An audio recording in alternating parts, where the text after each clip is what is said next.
This was an argumentative essay I wrote in my 11th grade year of high school, and I got an A on it. This was about 2 years ago, February 2023, and a lot has changed since then, so I've updated my essay where I can for YouTube. Let me know if you still think it deserves an A. If you've ever sent messages online, you've likely heard of some form of social media like Facebook or YouTube. Perhaps one of the types of media you've heard of is Twitter, a social media service designed for family and friends to stay connected, and even help connect with newer people online. Pretty much the prime definition of social media. In addition to communicating, Twitter, like many other types of media, is a great place to spread news and share ideas and opinions. However, the sharing of ideas has become a bit of a problem. Twitter users can spread true news, but also false news without needing to be in any sort of news organization or having any sort of credibility. As a result, Twitter can facilitate the spread of false information, and negatively impacts many users' views of politics. First of all, Twitter has been programmed to keep people interested in order to collect data and personal information about what the users do when online, as does every other media. With it, the information is sold to advertisers who pay for personalized ads specifically targeting the user. As such, Twitter can only collect data when the user is online, and so Twitter creates a recommendation feed that displays topics that might be interesting to the person based on the data, increasing the time spent online. More screen time means more data for the algorithm, and even more advertisements can be shown to the user. In addition, to keep users continually on Twitter, the interface is designed like a slot machine at a casino. When used, there is a chance to be rewarded with something. The same can be applied to checking a phone. When a user receives a message on Twitter from a friend or group, and the user responds, they'll keep checking their phone by pulling to refresh with the expectation of getting a response back, even more if the reward is not good, until they are satisfied with the outcome. With Twitter trying to keep users online for as long as possible, its algorithm shows topics related to the user's bias, namely in politics. Professor Unver from Oxford University gave a report of the impacts, starting with how the algorithm is unable to tell the difference between a funny post and political violence, marking them as indistinguishable in the pattern of demand. Building from this, the political messaging users engage with lead to the appearance of similar figures in messages online, leading to self-generated and algorithmically supported filtering, effectively an echo chamber. While keeping the engagement of the user, Twitter will show more views and opinions of people who agree with the user, which leads to users thinking their viewpoint has more support from the majority of the population than another viewpoint, even when there are less, which leads to more extreme opinions. Users will only hear the news that is of specific interest to the user, instead of news from a wide range of topics and viewpoints, leading to the problem of social biases. Twitter's algorithm amplifies political bias, can distort our knowledge and reasoning, and lead to flawed judgment. How? It's simple. More rewards. When a post is made by the user, each like, retweet, or share, and view they receive can lead to a dopamine rush because they are receiving feedback and attention. Similar to what was previously stated about media addiction, this is an extension to getting people to spend more time online.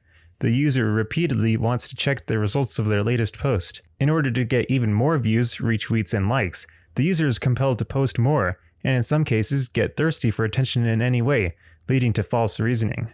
The emotional appeal can affect their immediate reasoning and judgment, and heightens emotions and polarizes people, turning a conversation into an us versus them grudge match. From the careless attempts of trying to gain popularity, people are more likely to spread false news. A study conducted by computer scientists at Columbia University and the French National Institute found that 6 in 10 people who retweeted did not read the article they were sharing before posting, and supposedly only glanced at the article's title. In fact, most of the links shared on Twitter hadn't even been made by news organizations, and actually came from regular users of the media. The articles posted by the users, or trolls, are done for the desire of getting even more attention and rewards. However, the algorithm cannot tell the difference between what is true or false, and the posts will get recommended to the users whose opinions have the closest match. Sometimes the fake news will gain virality for triggering a specific emotion, since some emotions will keep people online and looking for more information.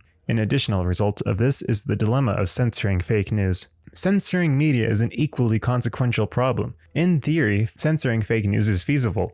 Fallacious writers could be regulated by Twitter giving verification for the users who have proven to be reliable. A group of studies published by Alan Dennis on the website Journal of Management Information Systems elaborates several solutions done to lessen the virality of fake news, such as trying to correct a post and what happens when Twitter uses verification badges. They found, however, that these solutions backfired. Correction messages didn't help reduce the spreading news, but instead increase its reach because of its effect with the algorithm. Verification, if not implemented correctly, would cause users to post even more news because of the supposed trustworthiness that comes with verification. Thus, it would seem that the only way to really censor the fake news is to have physical human beings figuring out what is true or false. This, however, is still a problem. Sometimes the truth can seem crazier than the lie.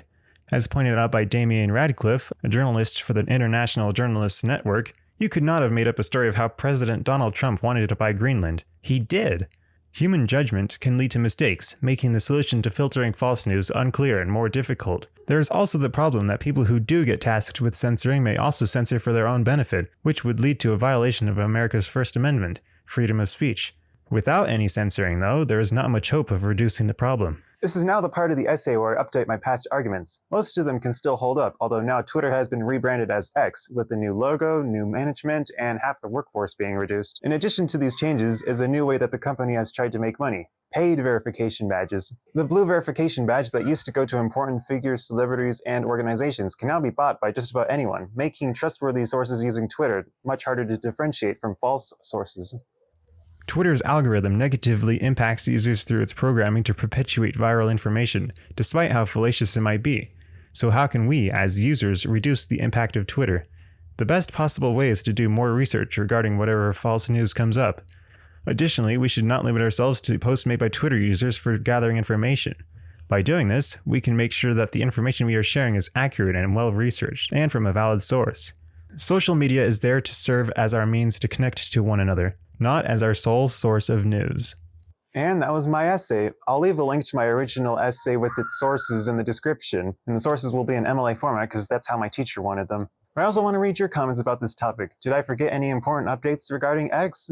I'll see you in the next video.